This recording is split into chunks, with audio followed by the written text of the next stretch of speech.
Oh hey, Wario Style.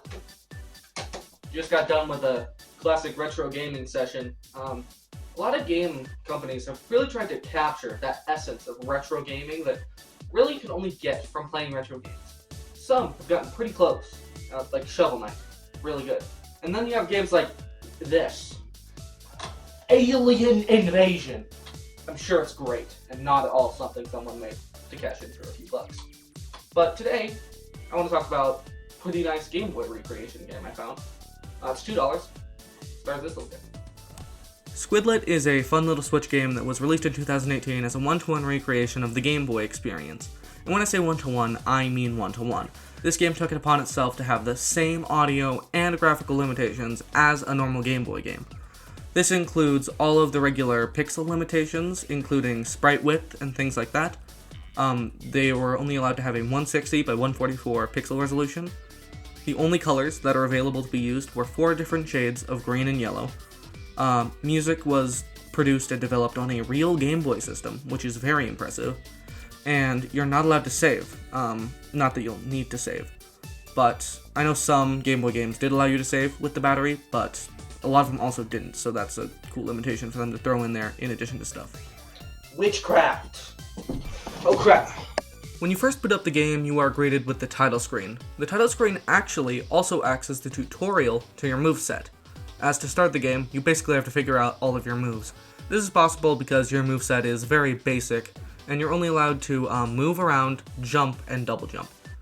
The fun twist on this movement is that your only attack is your double jump. Whenever you double jump, basically this ink blob will go flying down underneath you, which can damage enemies it hits. This creates scenarios and situations when you have to dodge and weave around enemies in order to stay above them so you can get an attack in. This is not to say that the game is hard, it is in fact very easy. The game's difficulty is only slightly harder than, breathing.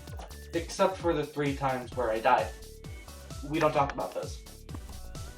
That is not to say this game is meant to be hard. The game is far too short for anyone to truly master the controls on their first playthrough, but the lack of difficulty only makes any difficulty spikes that occur a lot more noticeable and also a lot more annoying. The first area of the game starts you off in a town filled with other squids like yourself. There's quite a few of them, and you can talk to them all, but you'll start off by talking to the wizard squid. He is known as the Squizzard, and he tells you that you are Plip, a purple female squidlet, and it is your job to go and explore a spoopy castle that can be seen in the far off distance. You have to do this because a different squidlet went and they haven't come back yet, and so you need to do it and no one else is willing to do it. This leads to a fairly linear level in which you platform to the right until you reach another person who is willing to give you a ride to the castle if you take out several enemies in an arena thing. You then take out all the enemies, and the enemy rush section is comically easy, and you should be able to beat it no problem. After playing the first area of the game, it should become obvious to you that the writing in this game is it's so full of charm. It's too good. This is some of the goofiest writing I have ever seen, period. I don't want to spoil too much of it. You need to go play this for yourself. But one example of it is there's this part where you find a girl in a tree who tells you that her mom has specifically told her not to climb a tree. And she's just sitting there, on top of a tree. This is followed up by meeting the mother later in the level, who is also in a tree. And she then tells you that she tells her daughter not to climb trees. This got an audible laugh from me the first time I saw it. Trust me when I say this, the game is worth the $2 just to experience the writing alone. The gameplay is basically just the icing on top. The second area in the game has you breaking into and exploring the castle from earlier. This level is only slightly harder than the first one, but it does have a lot more of moving around the level in all directions, going right, then left, then up, then down.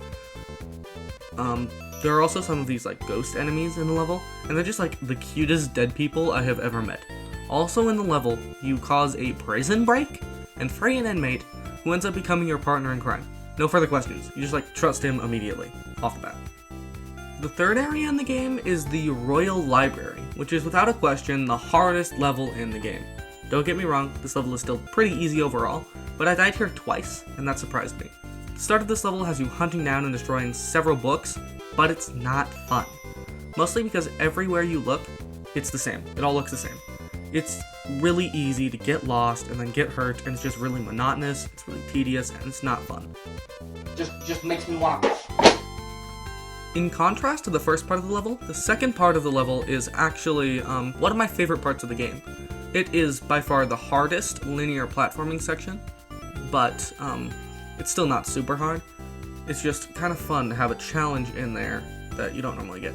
The second part of this level is really fun. It's one of my favorite parts, but the frustration in the first half of this level makes this level my least favorite, and it's not even close. The final level takes place in the final boss's tower, and it's more of a puzzle platforming level than anything else. The level has multiple instances when you have to get something onto a switch for a period of time that is long enough for you to get through a door. It's satisfying to solve the puzzles because you get that aha moment, but it's also one of the easiest areas in the game. We're not done yet, are we? You still have to decimate anyone who dares cross your path. That's right, it's the time you've been waiting for. It's time to talk about the bosses. The game has a grand total of 4 bosses, and we are going to rank them from worst to best. In fourth and final place we have... One second. It's... 01 Bilu and 01 Baru. This boss is like a golem thing that has you wait around for its top to open up so that you can ink inside of it. Some of its attacks are a little bit hard to dodge, and they can even be annoying at times, but it's very easy to just brute force through the boss with your invincibility frames, and this leaves the boss fight being okay at best, and the lowest one by far. In third place, we have Squid Squad. This is the final boss of the game, which makes me sad to see it this far down on the list, but this is where it deserves to be placed. The fight has you faking out the boss so that you can slip behind him and put ink in his potion.